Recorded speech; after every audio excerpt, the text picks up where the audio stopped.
Hey there, this is Justin Bartha. I made a funny new podcast, King of the Egg Cream. It has the greatest cast in the history of podcasts with actors like Louis Black, I'm torn by my feelings for two women. Bobby Cannavale, You can eat it, or if someone hits you, you can put it on your cut. Melanie Linsky, I wonder what these marvelous things are that look just like boiled chicken feet. Jason Ritter, I can break things and pick locks and kill people. Michael Stuhlbarg, The whole point is to inspire people that they should make themselves better. Ari Grainer, No, don't whet its appetite. What are you, an idiot? me, Justin Bartha, That's not just any egg cream, that's a Lemke's special. and all narrated by the hilarious Richard Kind. This is the story of Harry Dalowitz and how he rose from nothing to become New York's King of the Egg Cream.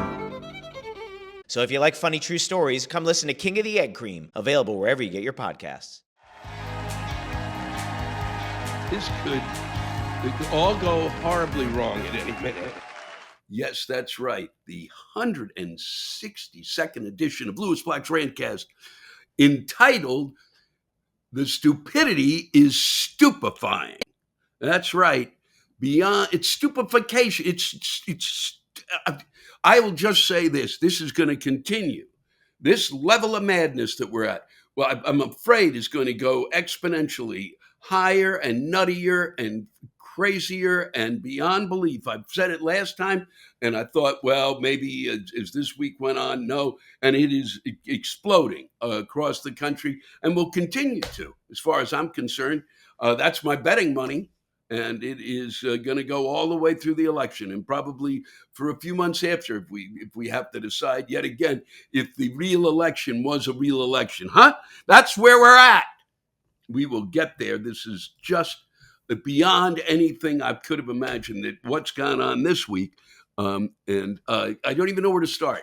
Okay, you begin with frozen embryos. Do you begin with the response to the fact of there was the shooting at the parade in Kansas City to celebrate the win in the Super Bowl?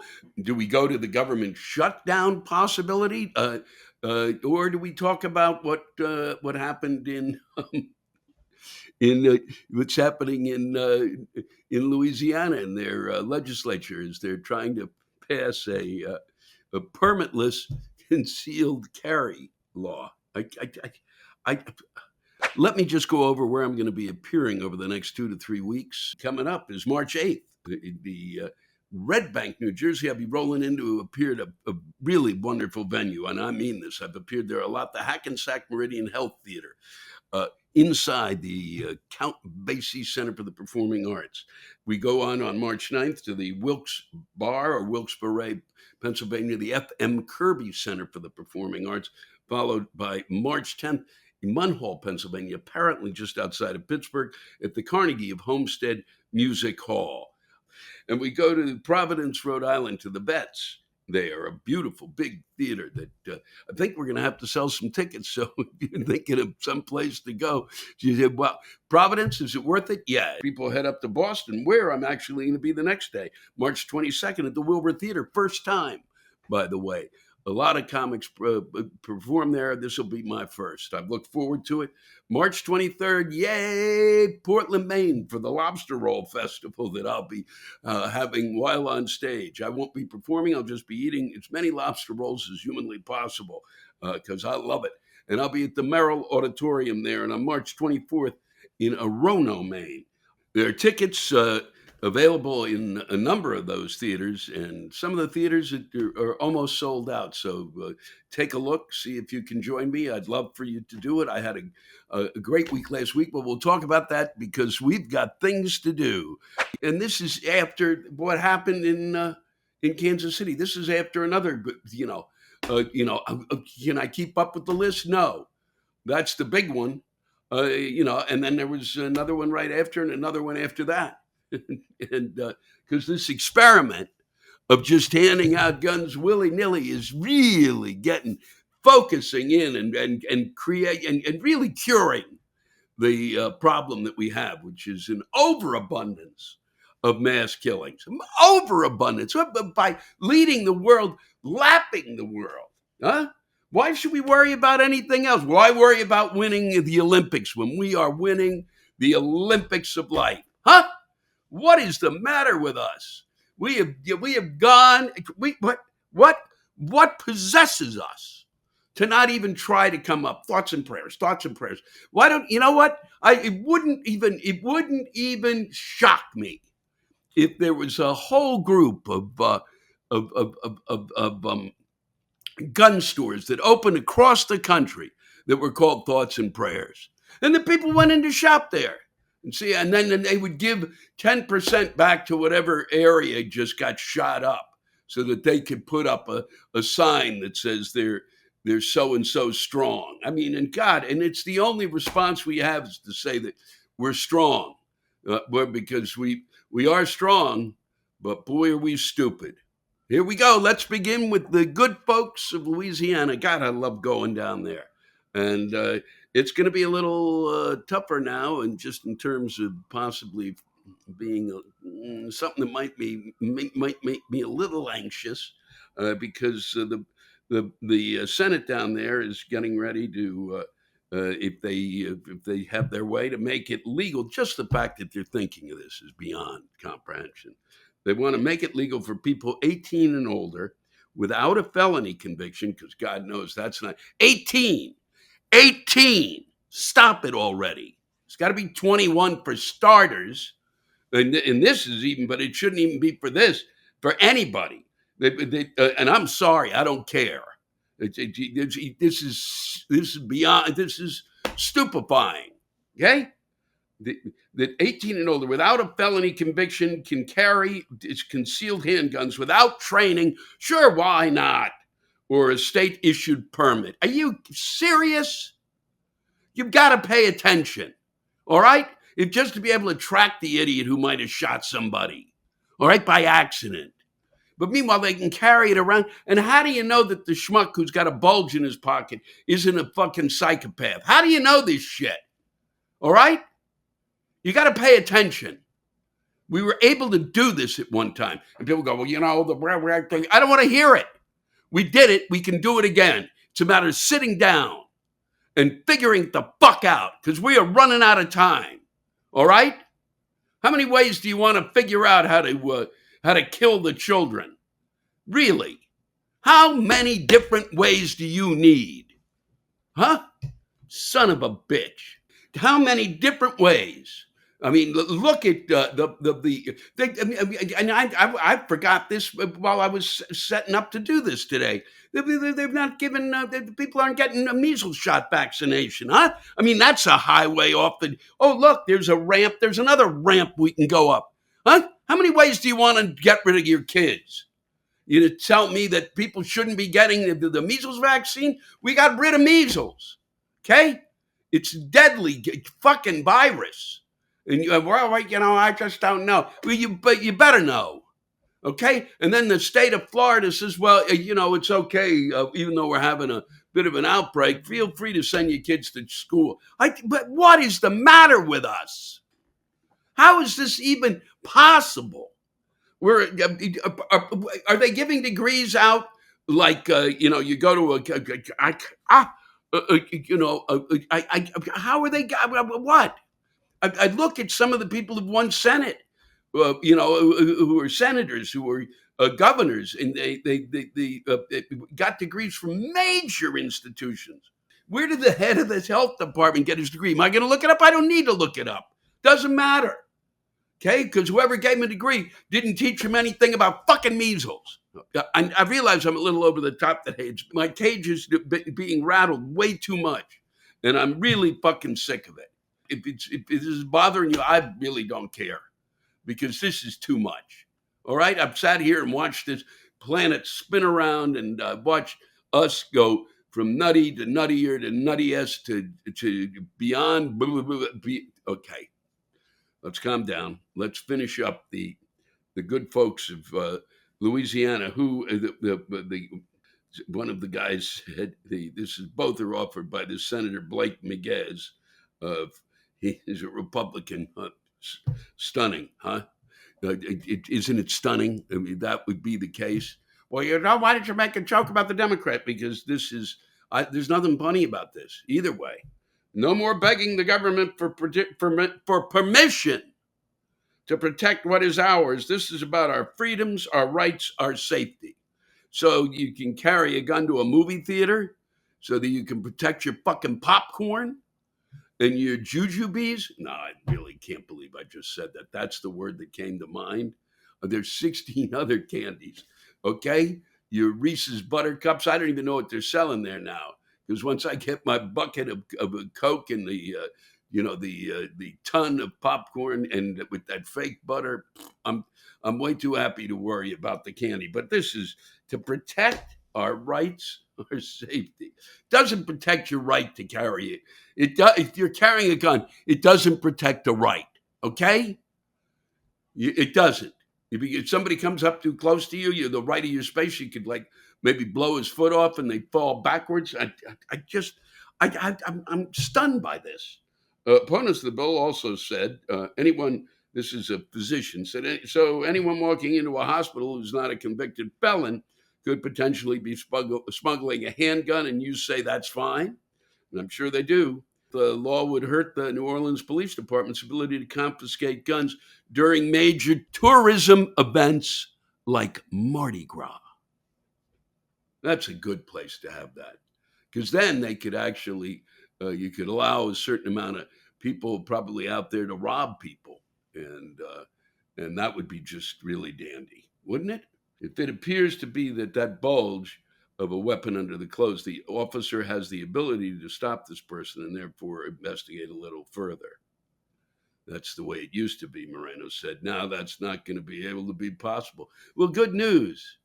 Good news. That should make Mardi Gras something that I could take off my list. It was never on my bucket list, but I have thought about going down there for Mardi Gras, and I've been down there a lot for a variety of other performances and just to eat. And now, I'm kind of going, wow, I'm not going down for some large event. Are you kidding me if they pass that? And they think they will. If that wasn't stupid, how about this? The great state of Missouri, which I had the pleasure of going through just recently, went through St. Louis and Springfield, Missouri, and great venues. The factory in St. Louis, the Gilloys, I believe it's pronounced in Springfield, really, and also a great hotel there. Seriously, the Van de Voort. Really, if you're thinking of taking 2 or 3 days, it's a nifty little town to wander about in, and you probably, if you eat between the steaks and the breakfast there, and the other the gelato, everything else, they've got every food you need. You'll probably be able to gain 10 pounds and feel a little happy as you kind of stuff your face to get over the anxiety of what I'm going to read to you right now, which is in that state. Someone has put up the group called the Missouri Freedom Caucus. They have decided that they are trying to pass the following. I'm reading this because I can't possibly have memorized it, and because my brain would reject it. My brain would go, no, this can't be. It's impossible. Life can't be going on when this is happening. These people, the planet, it must get out of orbit when people become this fucking dumb. These people who are supposed to be governing, okay? And even if this is a joke, which I doubt, because it comes to us from the Missouri Freedom Caucus, similar to the one in Congress. So these are people who don't have a sense of humor. They don't have a sense of humor.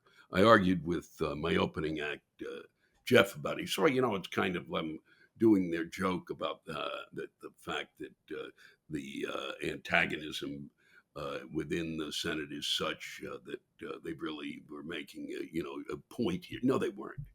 There was no joke here because the irony escapes these idiots. I'm sorry, especially when you do. This is a waste of time. I told them you don't sit down and take even at this point in time, you don't take the 10 minutes up or whatever it was to say you wanted a vote on this. If a senator's honor is impugned by another senator to the point that it is beyond repair, he's a senator, so it's already beyond repair.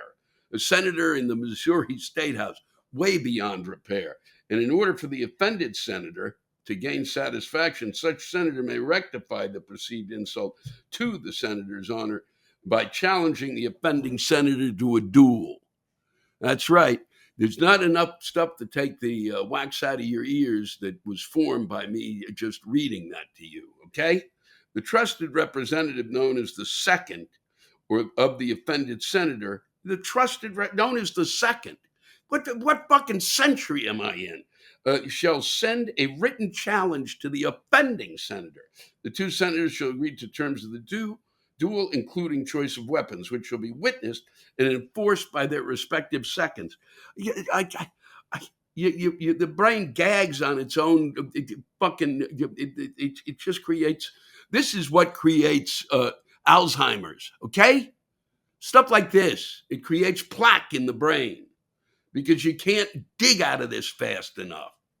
That these people are saying this aloud. Okay, the trusted representative. The duel shall take place. This is my favorite, in the well of the Senate at the hour of high noon on the date agreed to by the parties of the duel. Seriously? I'm sorry I had to read that, but there's no other way to get it across. Okay? Legendary stupidity.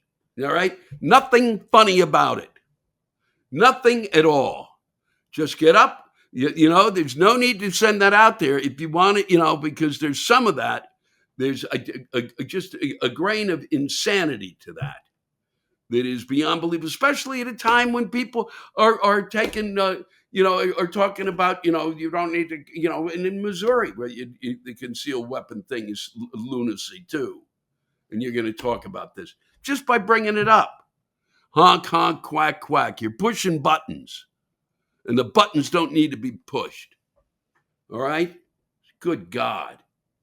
Meanwhile, they're meeting again this week to deal with the possibility of a government shutdown. Two, the first one they say is not so bad. The second one, because basically it means that certain agencies will not be able to function or will function with, won't be able to function or function certainly not as well because there are not enough folks because they can't pay them.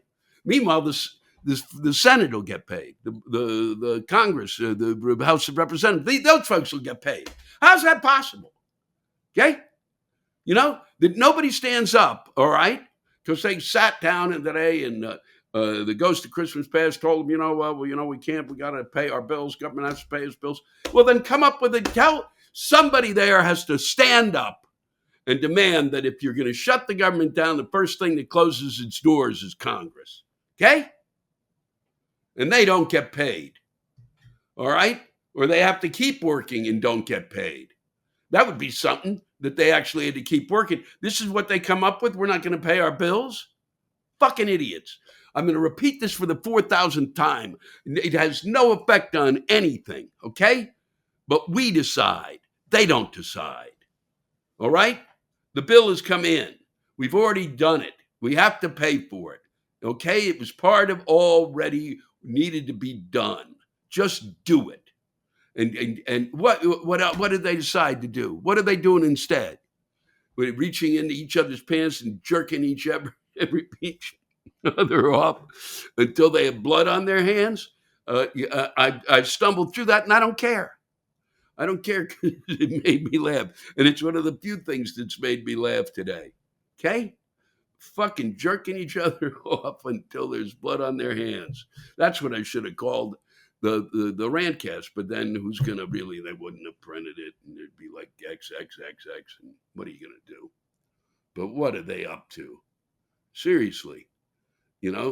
People are worried about inflation and, blaming the ghost of Christmas past. And the fact of the matter is, what about the fact that they keep saying there's going to be $2 billion spent on this upcoming presidential thing?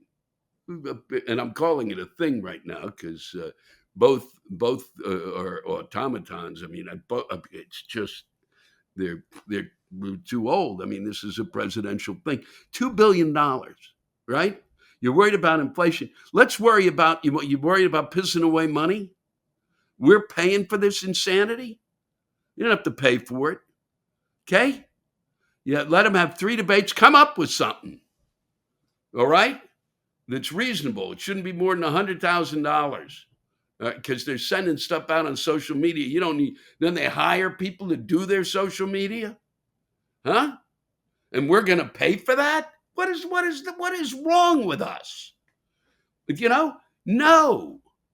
You say, here's what you get to spend. No fucking corporate money. No big money, right? Everybody can send in $10. You can do it off your fucking taxes, or you can send in a check, and that's fucking it. And if you can't afford it, you don't send in the money. And that's what they get to play with. And that's enough money. $2 billion. I don't even know if that adds up. And it doesn't add up to $2 billion, I don't think. And I'm not going to sit here and figure it out. Because why? Because I'm fucking exhausted. And I know math, but I think maybe, if they did the $10, who knows? I don't know. I do know that it's crazy to spend that kind of money. And I do know that if they want to control inflation this badly, we might have to go to socialism.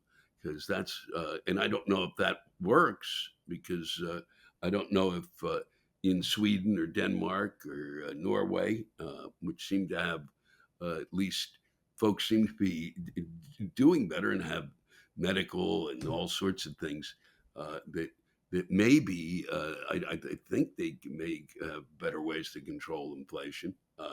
I don't know.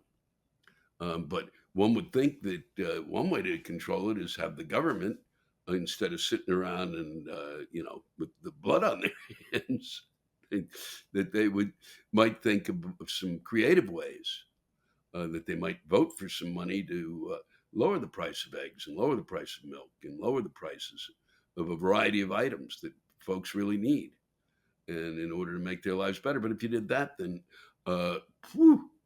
then Congress would get the credit, and who would get the credit, and then if it kept going, then Congress would be blamed. Congress should be blamed. They did nothing. They're doing nothing, and there's really they really the least amount ever done by any Congress. 27 bills. All they had to do was one more. The price of eggs will come down. That would have been a good bill. The price of milk will come down. That would have been a good bill. The don't eat dairy bill. Whatever you want to do. Don't eat dairy. It will upset your system. It will irritate you. Okay, whatever. I'm just about done. We haven't even gotten to Alabama and their spectacular ruling that frozen embryos are children. I will deal with that next week. This was more than I could bear.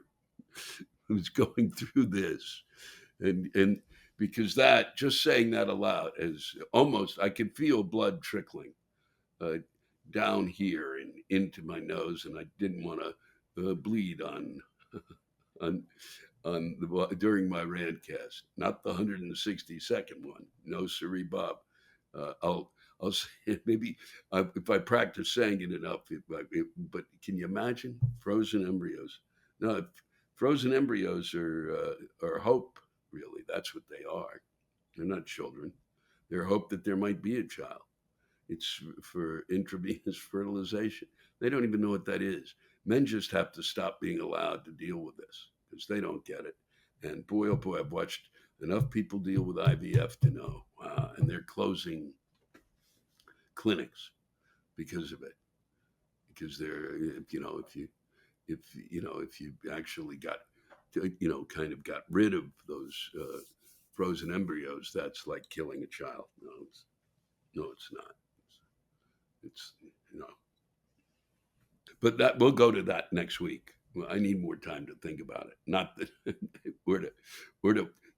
I need more time to relax so I can scream about that next week. And I'll leave you with this. The people for the ethical treatment of animals, who I've agreed with on many of their things, and some I don't. And this one, not even close. Same way I feel about the ACLU. Agree with basic ideas behind it and some of the stuff that they want to protect, I just go, no, don't buy it. So, but that's, it's good that we have both groups. And, but the people for the PETA, okay, people for the ethical treatment of animals, has asked the nation's largest maker of amusement park carousels to stop using fake horses for seats, saying such rides normalize the use of animals as conveyances and amusements. I just had a little trouble breathing after that. I don't see how that normalizes anything. I think most children realize that this is not a horse.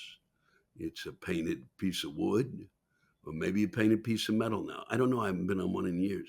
Are there that many? Are children in droves being normalized to riding horses as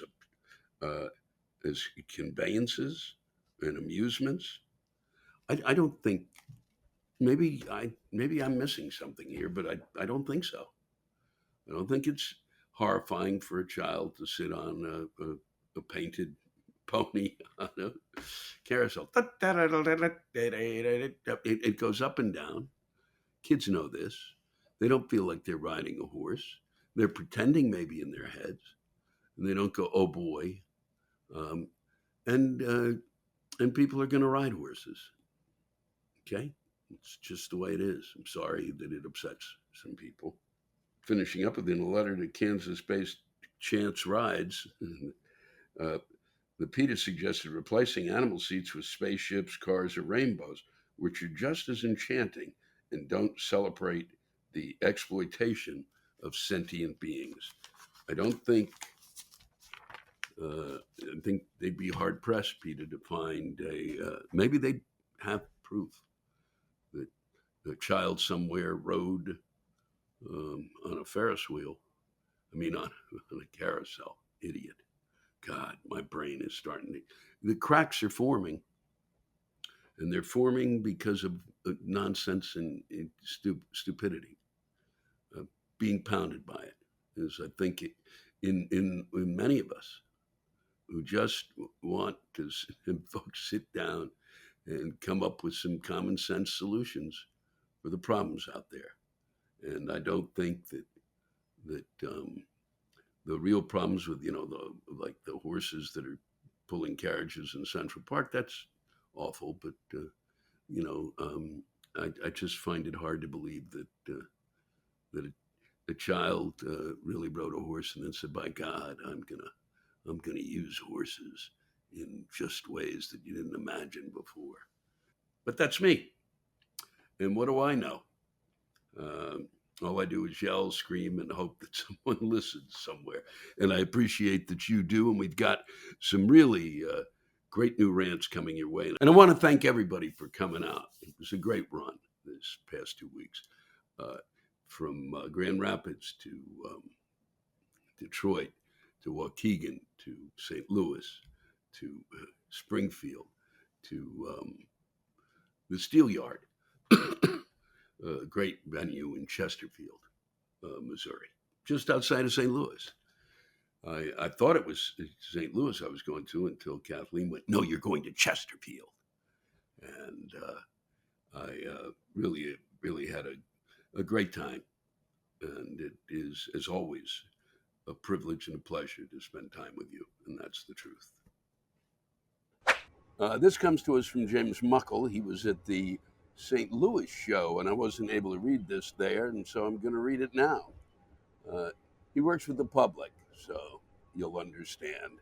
After having worked in the service industry for over 20 years, I've noticed many odd things about people. Most notably, anyone who drinks a diet beverage usually drinks an abhorrent amount, 6 to 8 refills of Diet Coke on average, while their classic Coke counterparts tend to only have 1, maybe 2 refills. I don't get it. All of those extra refills can't possibly be more healthy than one normal soda. And they drink them so quickly every time I turn around another refill, like we're competing in a fucking race. Worst of all, I know my expert refill timing will never be reflected by my compensatory tip out.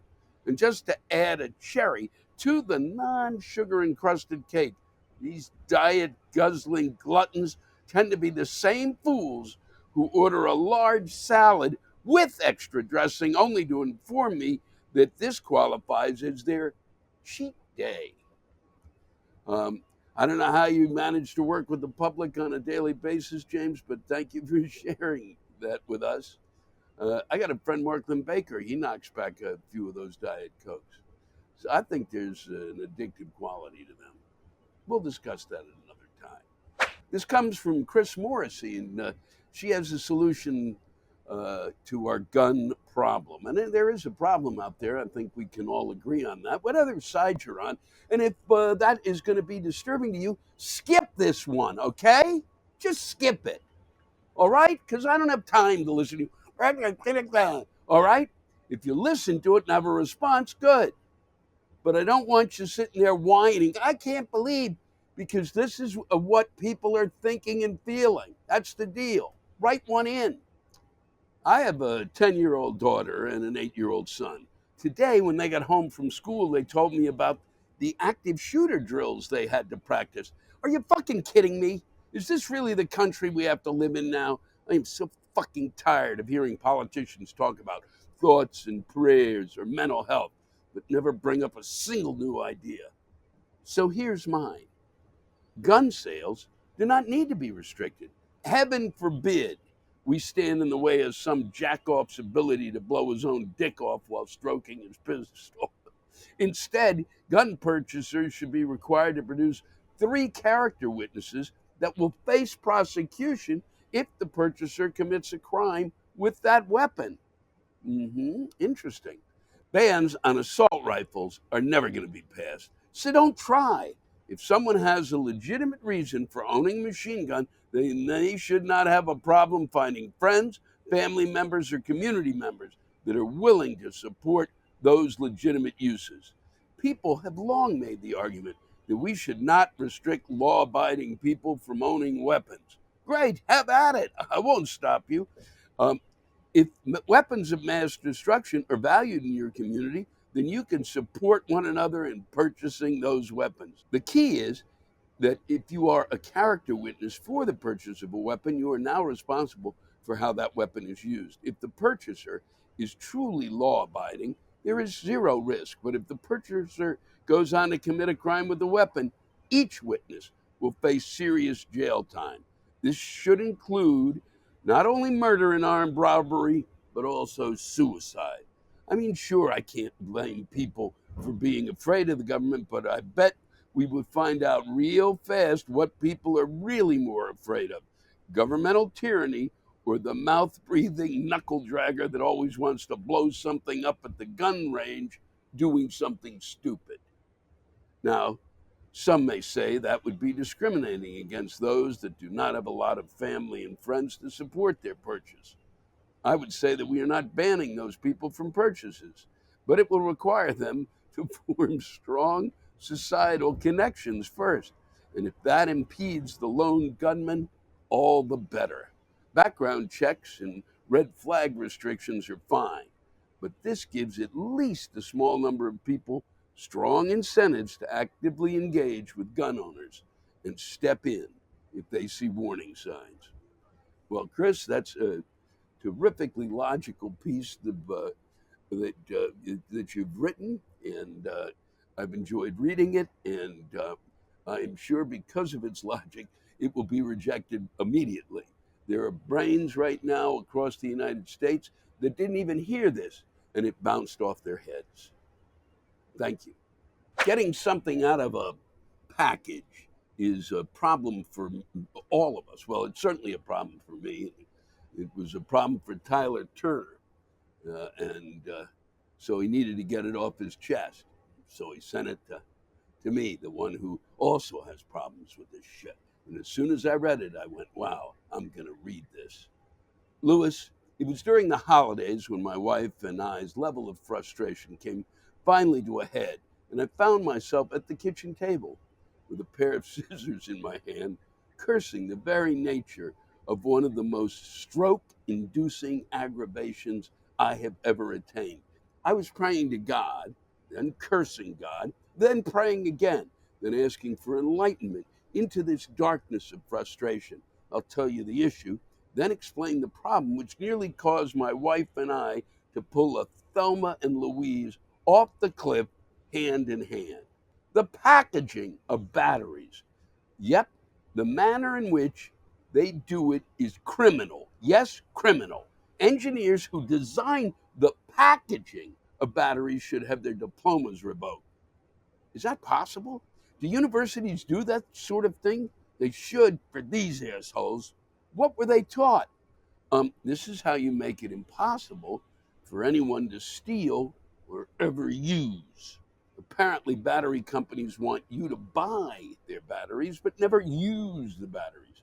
These companies want you to just look at the shiny, perfectly formed, pretty packaging, admiring their pristine work and making sure no one ever uses their products. Anyway, the packing of batteries caused my wife and I to, one, curse on a professional level, not usually heard during that holy time of the year. Two, perform basic first aid on each other, i.e., wound care. And three, threaten the lives of strangers we have never met. I'm thinking of the engineers who package these batteries. Fucking bastards.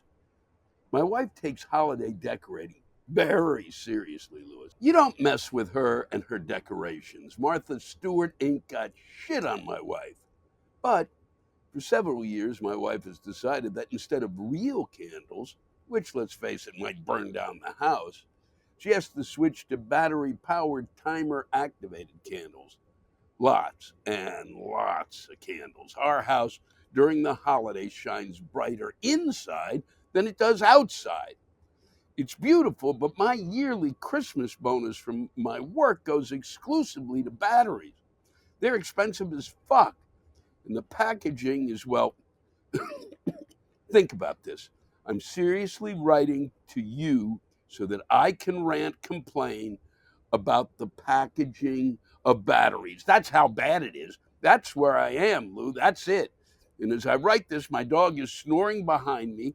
My wife is half in the bag on a bottle of Sauvignon Blanc, or as he wrote it, Sovereign Blanc, and binge watching Netflix. And I'm having a therapy session with my keyboard. What the fuck have I become? This was not in the manual when I was growing up. Son of a bitch. I'm starting to break out in a sweat. We destroyed 2 pairs of scissors trying to get into the damn AAA battery pack, not to mention the small watch-sized batteries that apparently are never to be used in watches or any other device that might require a small $5 battery. Fuck.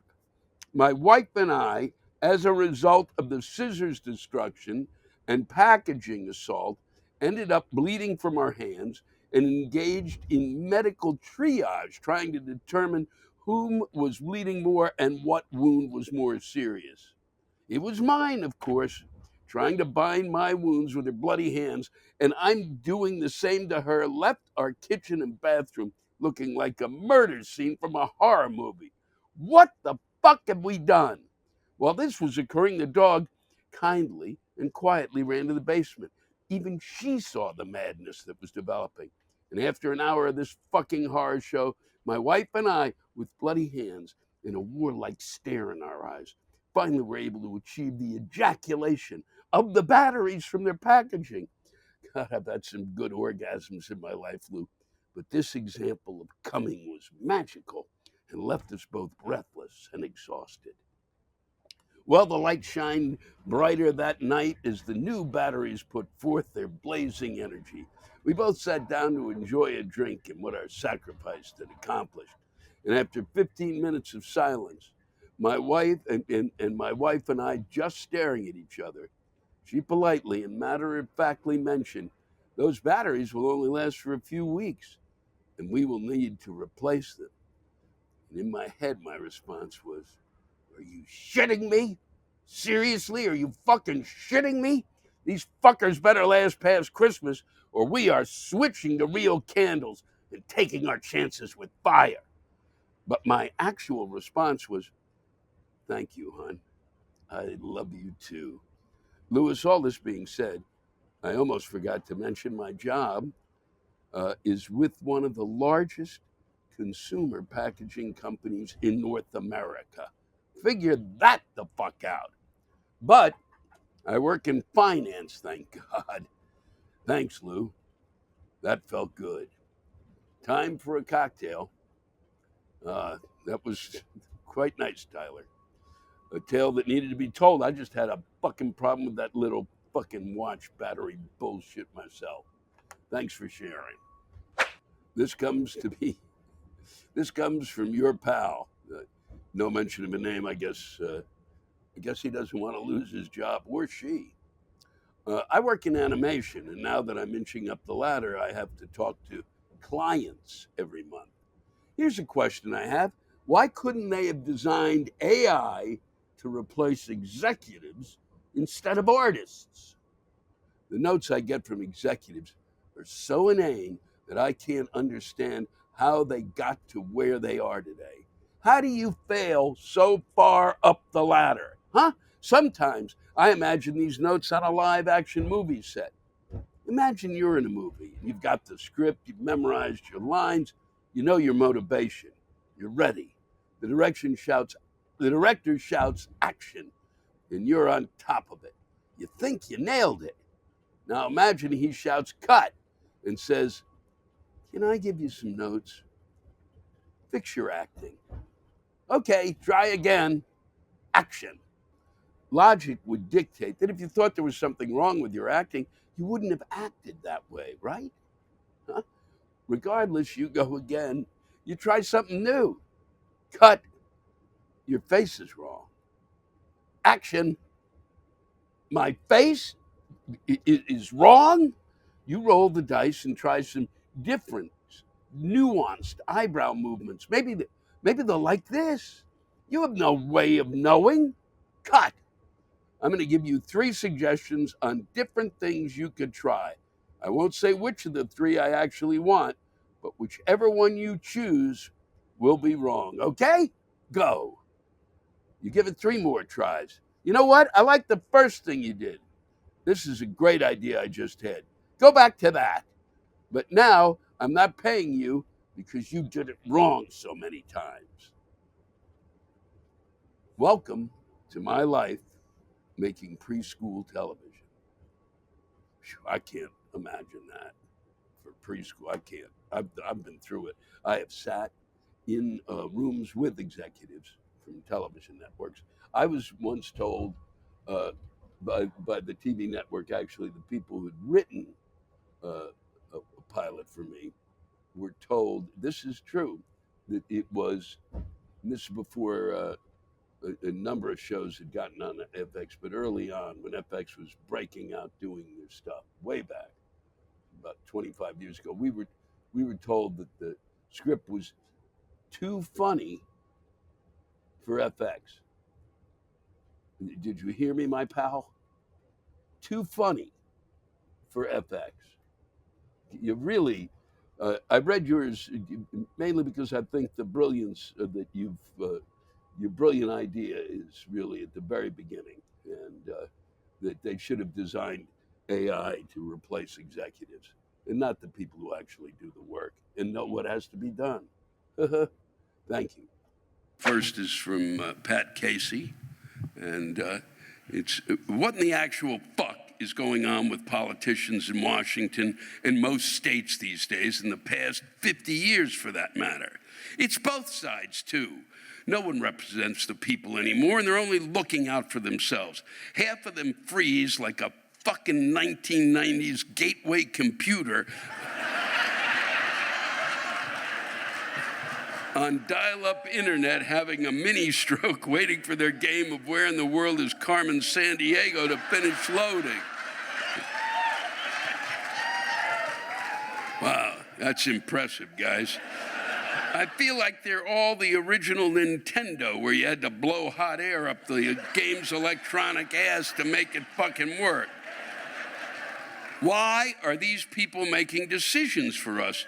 Why are they making six-figure salaries and receiving full lifetime benefits when the rest of the country is getting fisted without lube? They all say one thing to get elected and then get money from special interest groups to do whatever they want done instead. The rich politicians get richer every day. What we need to do is set term limits on all of them.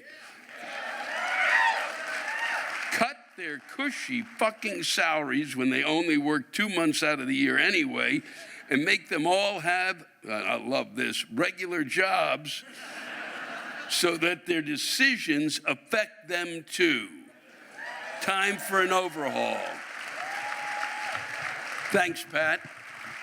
That's from Pat Casey. And this comes to us, I just had to read this one. It's from Shemp Rolland. And Shemp says, "Why are people from Battle Creek so stupid?"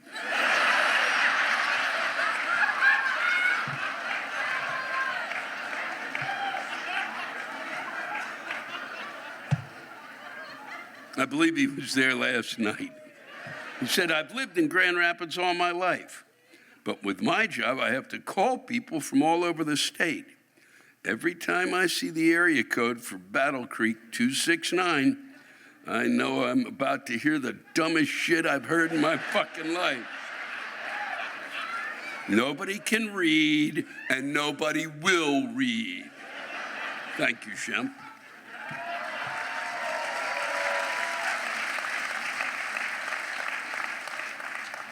I'm going to read 2 rants tonight that were written in by folks. If you've got something you want to get off your chest, send it in. Go to my website, lewisblack.com. Go fuck yourself, whatever it is, and send it in. This is I've got 2 here. One is from Michael Murray. Speaker Johnson of the Congress said, he's the Speaker of the House. As Congress debates the best path forward to support Ukraine, the United States and our partners must be using every means available to cut off Putin's ability to fund his unprovoked war in Ukraine and aggression against the Baltic states. Instead of using every means available, Congress went on vacation. Congress went on vacation! You can't make this funnier. They were faced with a we got a group of people fighting for us, okay? And no, let's go back. Well, cripe, I've got to be in fucking Des Moines by Thursday. Are you shitting me? Instead of using every means available, Congress went on vacation. They aren't debating, they're ignoring. Does this fucknut not know that he's one of the guys in charge of the government? He's the guy he's bitching about. Thank you, Michael. And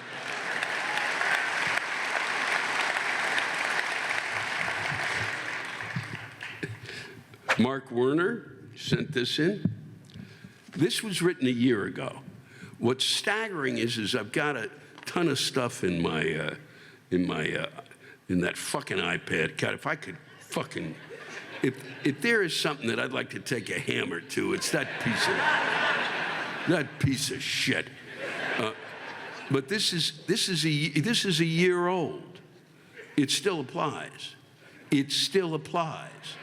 I was reading stuff today as we were rolling towards your lovely village, and I couldn't get over the fact that all of this stuff still applies. We are going nowhere. Here's a solution to many of our inflation woes. Reform our immigration system. Hello? Fucking hello? Why can't we build more moderately priced houses? Not enough people to build them. Why do I have to wait 3 months for a doctor's appointment to find out why I have a wart on my asshole? Not enough doctors. Why can't I get an electrician to fix my broken outlet? Not enough electricians. Why can't companies find tech workers? Not enough programmers. Where are all these workers? I'll tell you where many of them are, Louis. Waiting outside our fucking borders. Under or unemployed, begging to be let in. Yet our leaders refuse to countenance a discussion of immigration. Why? We have to protect our precious job market from these potential workers because they suffer from excess skin pigmentation. Get a grip. Some of you get a fucking grip. Please. Son of a bitch. I didn't write it. This guy, he's not standing next to me.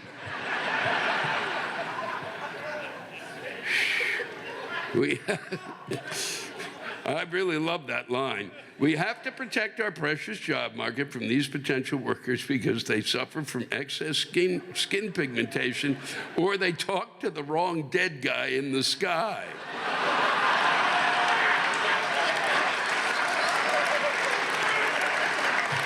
So guess what, folks? You get to suffer through spiraling prices as a result of your xenophobia and racism.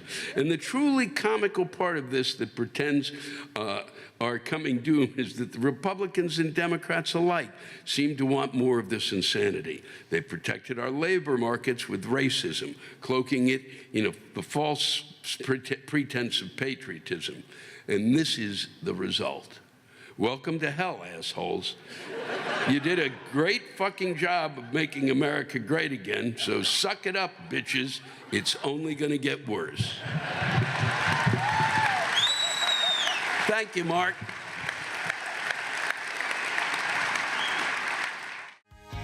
Thanks to all of you for listening to my Rantcast. If you have a rant you want to get off your chest, send it in to me at lewisblack.com/live. You can think of it as therapy, or whatever you want to think of it as. Just let it rip. And I want to thank the true stars of our show, the Ranters, and the splendid rants they gave us. Louis Black's Rantcast was created and hosted by me, Louis Black. Our live rant audio was produced by James Salter. Our theme song by Chris Lane. Executive producer, Ben Brewer.